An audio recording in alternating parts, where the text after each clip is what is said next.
Y'all ready? Everyone got ready to go? Yeah. Okay. You guys set? All right. We'll get started. Good afternoon, everybody. Thank you so much for being here. Today, I want to bring together our city leadership team to update the public on our unprecedented storm and flooding that occurred and our storm recovery efforts.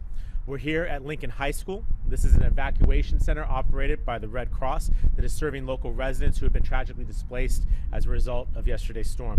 I want to start at the outset. I thank the Red Cross for doing the exceptional work that they do. I know this is just the start of a process, but Sean from their team is here today. Sean, thank you to you and all your volunteers for what you got going on.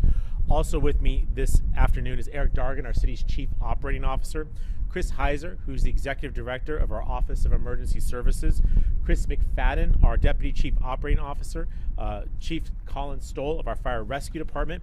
As you see, there are other city executives who are here, our Police Chief David Nislight, Sarah Jarman, our Director of Homelessness Strategies and Solutions, Alia Curry, another one of our Deputy Chief Operating Officers, Rania Amon, who is the leader of our Engineering Capital Projects team, Bethany Bezak, our Transportation Director, and Todd Snyder, our Stormwater Director. So a lot of resources here to answer any questions that y'all may have. As you all know, yesterday's had a significant rainfall event that occurred in our city that caused flash flooding, damaging homes and businesses. I want to acknowledge that this was particularly the case in the southeastern communities of the city of San Diego, specifically Southcrest, Mountain View, Encanto, Logan Heights, and San Ysidro. I was out in Southcrest this morning connecting with residents and coordinating our city's recovery efforts with those members of the community as well as our city crews. What I can tell you and what I saw, the damage and the impact was absolutely devastating. In fact, it's heartbreaking. I saw homes that were destroyed by floodwaters that reached the ceilings in some cases. I saw cars that had been picked up and moved down the street, floated away from where they had been parked, got swamped with water and with mud. I saw the entire lives change in just a few minutes.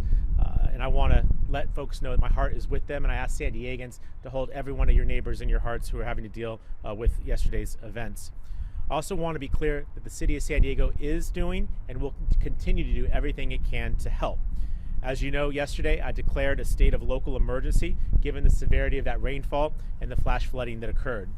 Last night, I'm pleased that the county of San Diego followed suit, and I'm very pleased this afternoon to tell you that just a few hours ago, Governor Gavin Newsom declared a state of emergency for the counties of San Diego and Ventura. I want to thank our governor, as well as our state legislative delegation, leaders like Senate President Pro Tem Tony Atkins, as well as Assembly Member Chris Ward, for calling early this morning and asking what they can do to help, and then quickly delivering. I appreciate them making this happen.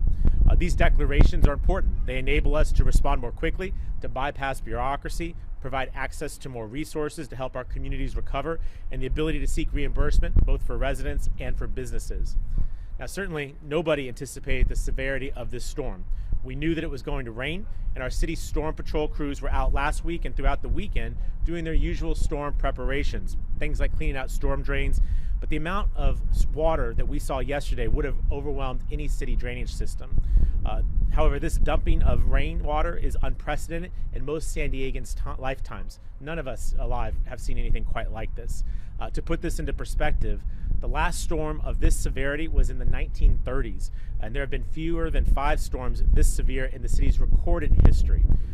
Today, we are turning our efforts into how the city will clean up and help residents and businesses deal with the damage that they've experienced. I want to encourage everyone who has experienced storm damage to fill out the County of San Diego survey. They'll help us to quantify the regional impacts in order to help our region qualify for relief efforts. With that said, I want to turn the podium over to our Chief Operating Officer to provide more details on the city's efforts, our COO, Eric Dargan. Mr. Dargan? Appreciate it. Good afternoon.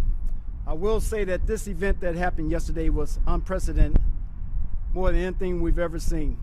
According to the National Weather Service, rainfall in San Diego County yesterday hit record levels. We're talking about 2.73 inches of rain at the San Diego International Airport weather station. Yesterday was the 4th wettest day on record in the city of San Diego. That's within a 24-hour period, and that's since 1850. What's more significant, we broke the National Weather, we talked to the National Weather Service about this. The rate at which the rainfall happened, we saw 3/4 of an inch of rain to 1 inch of rain per hour.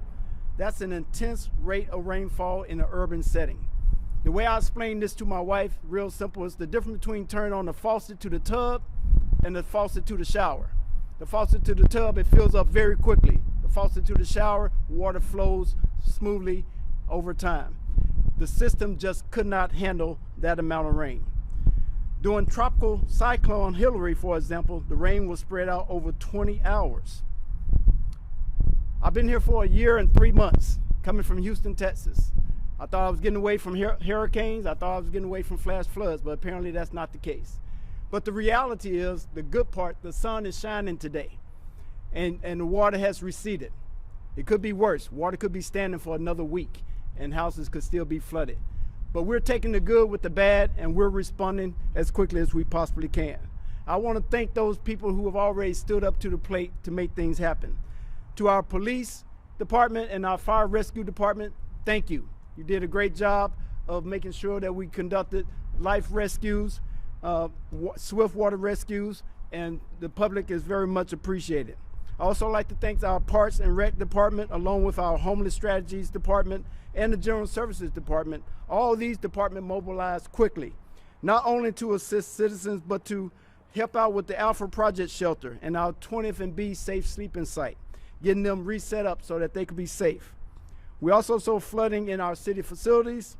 We had flooding in the downtown library where our parking lot was flooded, as well as our police station, who also received water. But at the end of the day, everything is back and open and operational today. We're here to serve, and we will continue to do so. So thank you very much for your patience as we seek to put this city back into great operation condition. But next up, I'd like to introduce Chris Heiser, our Director of the City Office of Emergency Services, to speak more about the city emergency response. Chris. Thank you, Eric. So my day started just like everybody else's. Difference is I look at the weather and start to make decisions. So when I got a call that the homeless shelter at 16th and Newton was flooded, thought it might have just been an isolated event and drove down there. I'm going to say the word again, but try and really understand the significance. One, unprecedented does not capture this event. Number two, the impact to the city could have been overwhelming had the city not been prepared. So don't confuse unprecedented event with the city not being prepared for it. The biggest thing was to increase the support to the public in an attempt to manage this event. Police, fire, the infrastructure, stormwater, all were in place and simply responded per their protocols and added more resources to manage this event. So unprecedented is one takeaway, preparedness is the other. We activated the city EOC to a level 2 to help coordinate efforts from among the city departments. We've reached out and have been in close communication with the County of San Diego to coordinate our efforts and ensure that the public is receiving the highest level of service possible. So today, what we're focused on is the recovery efforts, reaching out to the public. As was mentioned, the survey is critical in continuing to determine the extent and scope of damage throughout the city, and number two, to ensure that we can qualify for state and federal funds to support our community. Part of the and most significant impact was to the homeless population, and this was truly an impressive move to take 363 individuals during the height of the storm, with flooding impacting every avenue in and out of downtown, and moving them to a safe shelter at Balboa Activity Center. And this is part of the close coordination we have with Park and Rec to ensure that we have adequate housing for that population. The Emergency Operations Center will continue to remain open to provide support to the departments and the public. We have coordinated with 211. So if a member of the community, if you have a question, call 211 and they can help facilitate and direct you where to go. If you need food, if you need transportation, if you're unsure, call 211 They are designed, and we have reached out in coordination with the county for them to provide information. Thank you. I'll be followed by Chris McFadden, Deputy Chief Operating Officer. Thank you, Chief Heiser. I'd like to touch a little bit on the infrastructure impacts that we realized over the past 48 hours. And again, you've heard about the storm, and this is what we would classify in stormwater as a 1,000-year storm. That means it's about a 1% chance normally of happening if you look at history. What's clear now is what rain patterns were before is not what they are today, and they're not what they are moving forward. And it's something we need to plan for, and something indeed we are. As you know, South Crest, Encanto, and Choice Creek are the hardest hit areas. I was there this morning, as was the mayor, to really view not just the infrastructure impacts, but the impacts to the people who've lived there for years. I know one gentleman has lived there for over 50 years and has said he's never seen this. Again, this is a massive amount of water. I want to make sure that you let everybody know that every day, it's not just when storms are approaching, but city employees, the men and women, are out there every day to prepare all our storm drain channels, do inspections regularly of all the storm drains and all of the hardened structures, including our pump stations too. To give you an idea, we have 15 pump stations throughout the city. 2 of those actually lost electrical power over the storm, but we had staff managing them on site to mitigate as much flooding as possible. Right now, all but 2 of our pump stations are online, and we expect the remaining 2 to be online by the end of the day. Storm preparation. This is something we begin well in advance of the storm, where we leverage hundreds of our public works employees to actually stop their regular work and go into what we call storm patrol mode, where they know where these critical drain structures are, do an additional inspection before the storm is coming to ensure we are as ready as possible. This is over 300 staff in the Transportation Stormwater Department alone. This week, as mentioned, we started working on this heightened level just last Thursday.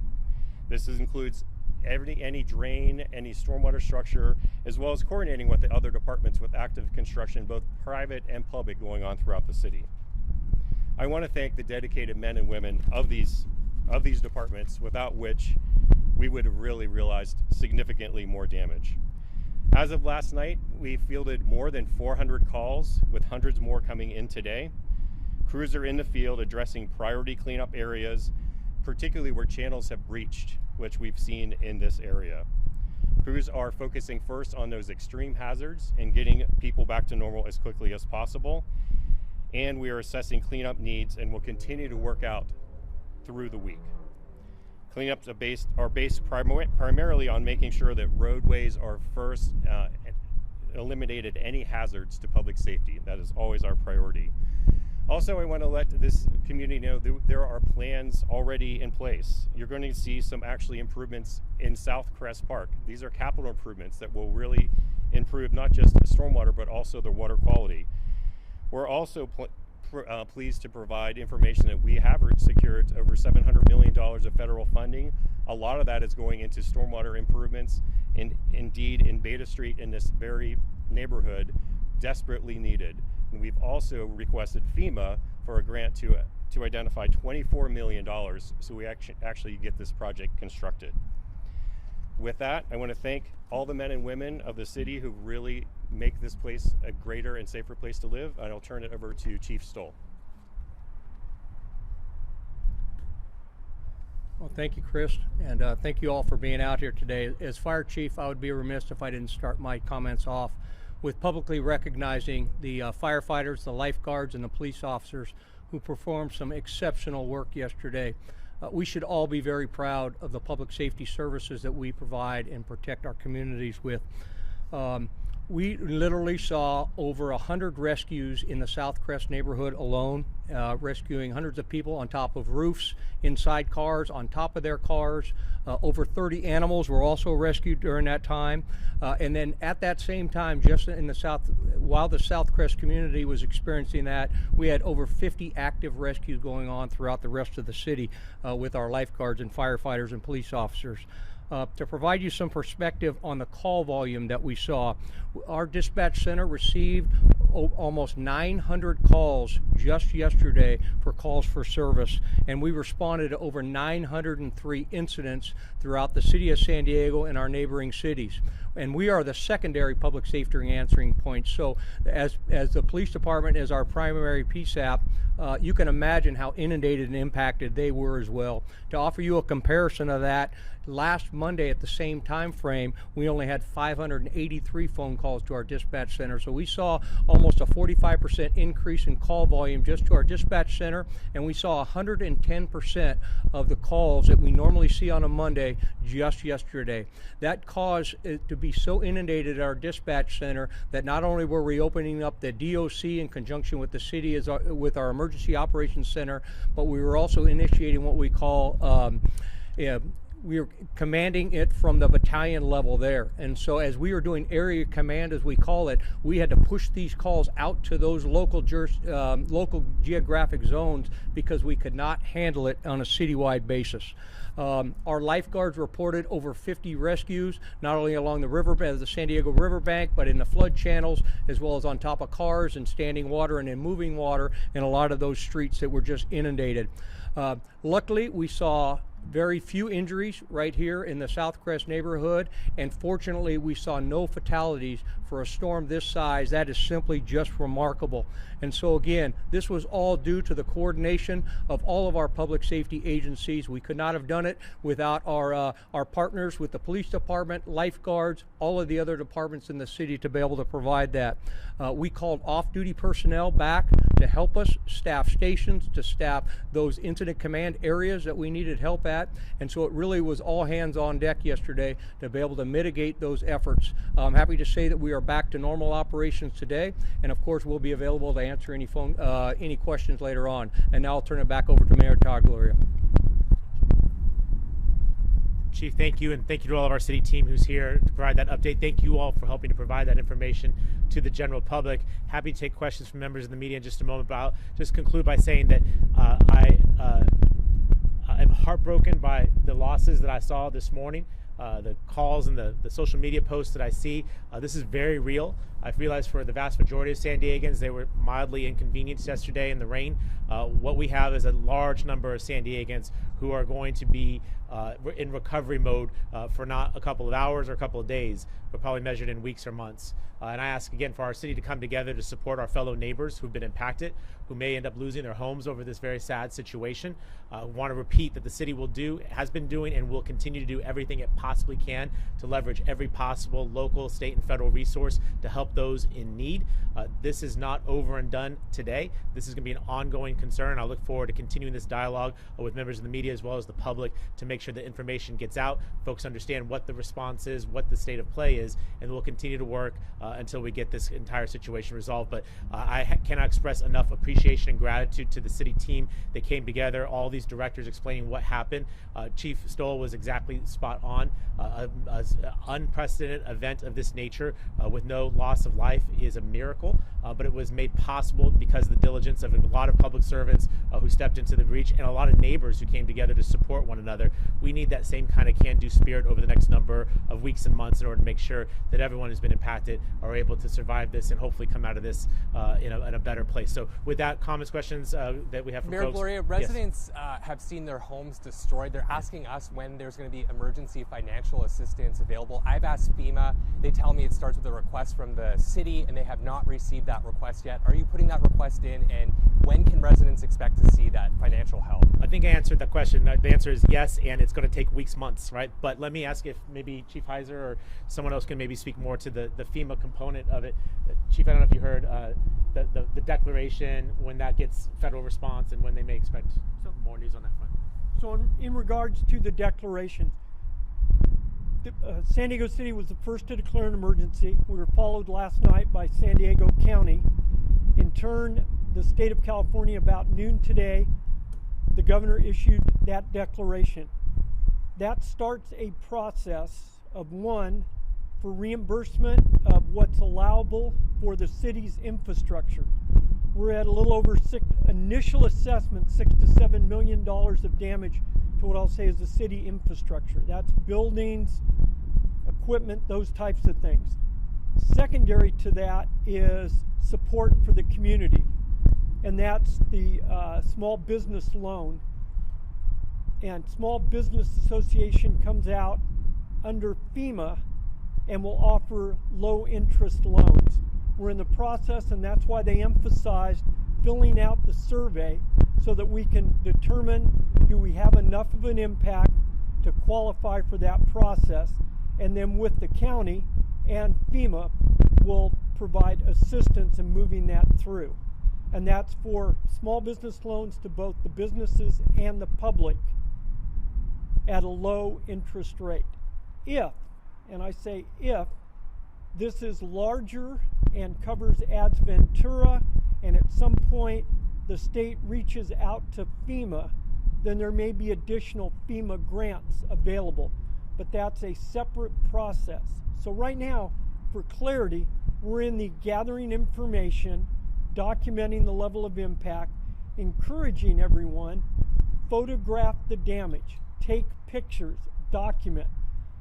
FEMA, the state, everyone expects documentation to validate what's occurred. So we're in a process right now. I'm not implying that we have the ability to provide that, but as the mayor said, the mayor along with his staff, OES, at both the county and our level is pursuing every avenue for funding to support the community. Yeah.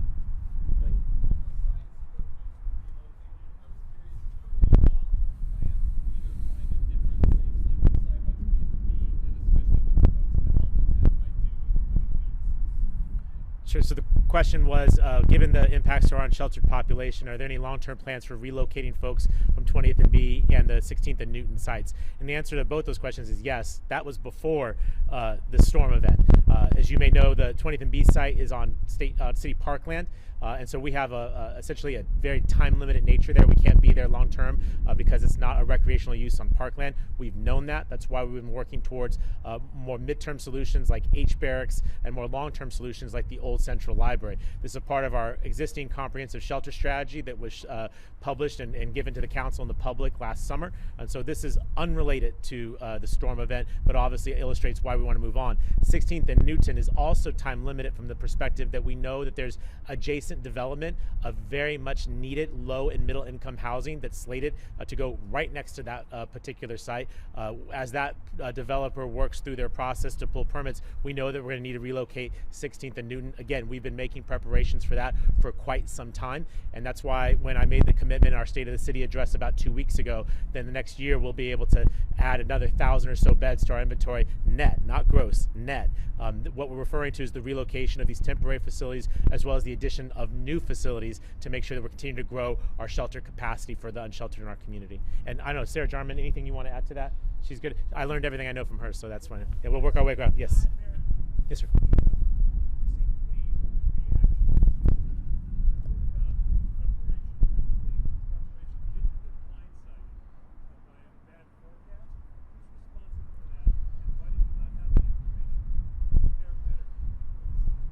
Well, we had information from the National Weather Service. What we were told was to predict a certain amount of rain over a certain period of time. We got a lot more rain than that in a much shorter amount of time. That's why we're dealing with this situation. Everyone knew, you probably saw on your own phone, you knew it was going to rain Monday. We were aware of that. But the concentrated amount of water in that very limited amount of time, and I would argue also in a very limited geographic area. You know, areas like Mission Valley that are known to flood, we certainly had issues there, but not like what we've had down here in the southeastern community. Did we have that information? No, we did not have that information. We're going to need to talk to the National Weather Service about why what we forecasted and what ended up happening are two different things. But right now we're focused on the recovery efforts and trying to address the very real needs of people on places like Beta Street and elsewhere nearby here. We need to take care of those folks as we look at the forecast and hope for better. One thing I know, last week I was at the U.S. Conference of Mayors annual winter meeting in Washington, D.C. Every mayor's talking about how they're dealing more frequently with extraordinary weather events that they've never seen before or happening with a level of ferocity and frequency that is not anticipated. This is called climate change. It is real, it is happening, and we experienced it yesterday in San Diego, and I fear this will not be the last time we deal with it. So on a go-forward basis, those forecasts need to get better, and our anticipation around storm patrol, as you heard Chris McFadden talk about, we're probably going to have to modify that as well. Working our way around Kelly, and then we'll get to, oh, it's 2 Channel 8s. I'll let you fight it out.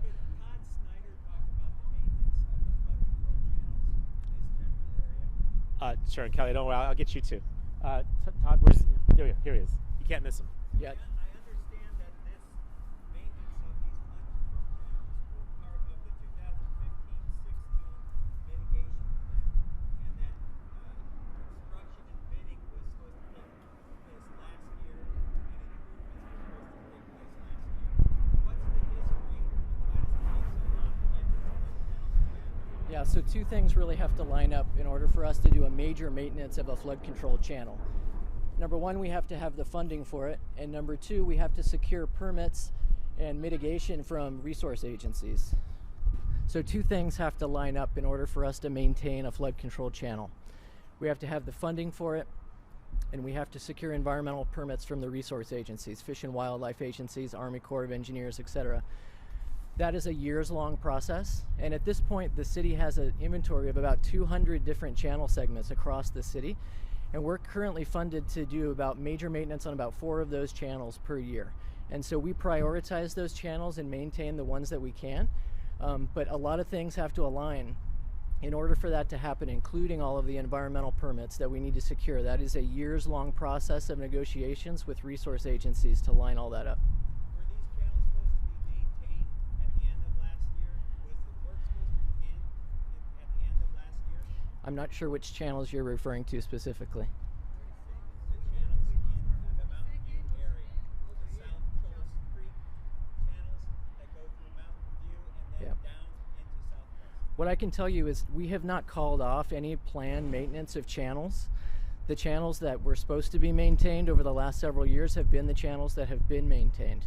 So we have not canceled channel maintenance for any channels that I'm aware of. It's certainly something we can look into if there's specific reports on it, but I'm not aware of any channel maintenance that's been canceled at this point. What do you mean when you say mitigation? What does that mean? So a lot of native vegetation tends to grow up into our flood control channels, even our concrete channels, right? So that native mitigation supports habitat and wildlife. The environmental agencies require us, when we remove vegetation from our channels, we have to mitigate or purchase land or put that native vegetation back somewhere off-site in a different location. And so that requires dollars and time and permits to be able to find that property, to do the construction work to put that native mitigation back. So we're mitigating for impacts within the channel, somewhere off-site from the channel.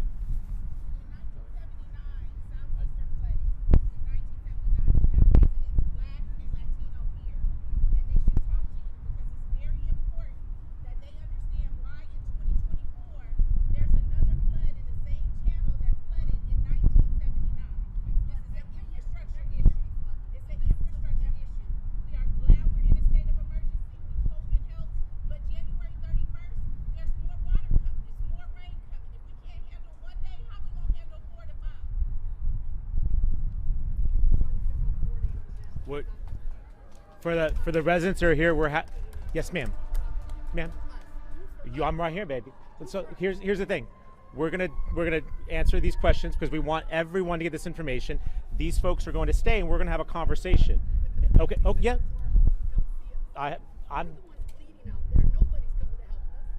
But we have this shelter here. We have stuff, and I've already said, let me do my job of doing this part, and then I want to do my more important job, which is talking to you. Is that okay? So can you stay put right there, and then we'll chat? Cool? Yes, ma'am.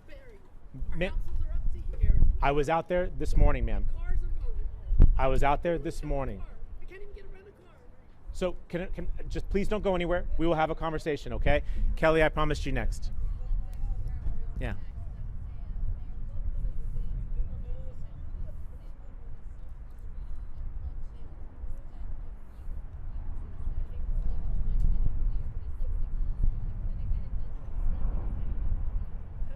So here's what needs to be repeated. The amount of water that we received yesterday, there is not a drainage system that would have been able to accommodate all of that. What happened yesterday was extraordinary. What we have down there, I do believe, needs to be improved. There's no question about that. As you heard from Todd a moment ago, the investments to change that are extremely expensive and very time intensive. We have advocated at the federal level to do things like get a federal loan for $700 million to do projects like these across the city. It's not just Mountain View, it's all over the city where we have this problem. It is fundamentally true that our stormwater system is not resourced correctly, and that's a long-term thing that we have to probably talk to the voters about, and we can have that conversation. But the bottom line is this: we do provide a level of maintenance. I would always like to do more, but no matter what we would have done with our existing resources, with more resources, what happened yesterday would have overwhelmed that system. We'd be exactly where we are now. So your question was, what would you say to people who are impacted? My plea to them is that they step forward and they file claims, that they report to the county so that we can enumerate that information, share it with our federal partners, and hopefully bring down more resources to help them. And then, of course, to file claims with their insurance company and other responsible parties so that we can make sure that they get the money and the resources they need to get their lives back together. Right now, there is a lot of work to be done on the immediate response, but this is, again, as I've said, and I'll repeat for I think a third time, this is not going to be done by your 5 o'clock newscast tonight. It's not going to be done by the one tomorrow either. This is going to take weeks and months to repair, and I hope all of you will be prepared to tell that story over the next number of months. I'm working this way. Yeah.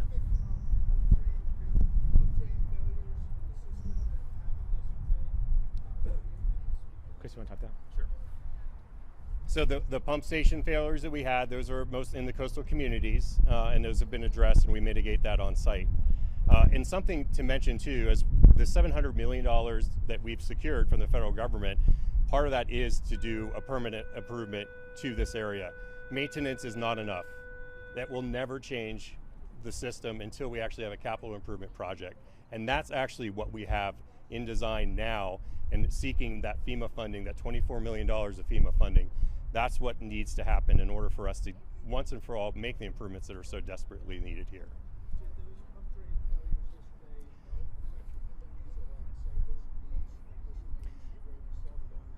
Yes, they did. Yes. What's that? Yeah. The last question I saw a hand. Well, I'm sorry. I believe this. I'll ask, can you tell us the status of the $733 million? You talked Okay. a year and a half ago in a press release about, you warned Mayor Gloria, the city's drainage systems are aging. You said it's a problem that not everyone sees, like a pothole. How much of that money have you gotten so far, and how much more work is there to do with the city's aging drainage system, and how much is to blame on that aging system? Listen, I know the blame is fun, right? But we have a city that has grown. We're the 8th largest city in the country, and we need to invest in our infrastructure. Our roads, our sidewalks, those get a lot of attention. Stormwater and drainage doesn't always rain here a whole lot. This is a part of why this is traumatic, is this is not a part of our common experience in San Diego. But as I've already mentioned, with a changing climate, I believe that it will. When we competed successfully for that massive federal investment, it's to go to support, is it 16 projects, or was 16 projects? I'm sorry? 50 projects. And actually, maybe you can speak more to what we're doing with those funds, but the point is we're in receipt of those funds. But as Todd has already mentioned, it is not as easy as to say, go do that. We have regulators, we have interest groups, we have other folks that will follow a process that makes this take longer. Now, if you'd like to have a conversation or perhaps some advocacy about how we remove those barriers so we can do this work faster, I'm all in. But under the current state of play, this project is nothing that, again, that's going to be completed in one episode of your show. It's going to take multiple years to do this, and I need the public's continued persistence on this issue to actually get the job done. And don't worry, I will get you, because I know he jumped the queue to ask twice, but you can take that with him, okay? Todd, will you give some more information on those projects? Yeah, thank you. So the $733 million federal loan through the WIFIA program, we're in year 1 of a 5-year, we're just concluding year 1 of a 5-year plan for that. So at this stage, really where we're at, so we've gotten US EPA, who's the funder, to approve our list of projects. There's about 50 projects that are on tap for those funds. They range everywhere from replacing deteriorated metal pipe, storm drain pipe that's under our roads, to upgrading some of our pump stations, to doing stream restoration, to increase the capacity on some of the channels to prevent the impacts like you saw today. So a variety of projects. We have about 4 additional years to construct those projects, and so we will be working through the engineering design, the environmental permitting, and the construction projects at different schedules for different projects, because there are various levels of complexity, but really targeting to get all those projects completed within the next 4 to 5 years. Okay. I'm going to have to give you the last question, okay?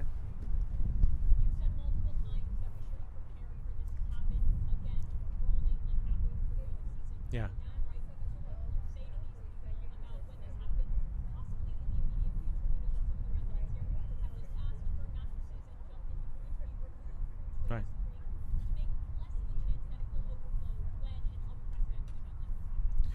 So we will do an after action on this particular incident and learn and try and improve our response. As you've heard from my team, we do storm patrol, right? And that doesn't sound particularly illustrative, so let me tell you more. That means that we get informed by the National Weather Service that something is coming. We position assets in place in advance to try and address them, and then we do our very best to mitigate. Generally, we're very successful in those situations. In this particular case, the amount of rain and the amount of time it came down really made that effort, the success of that effort diminished, right?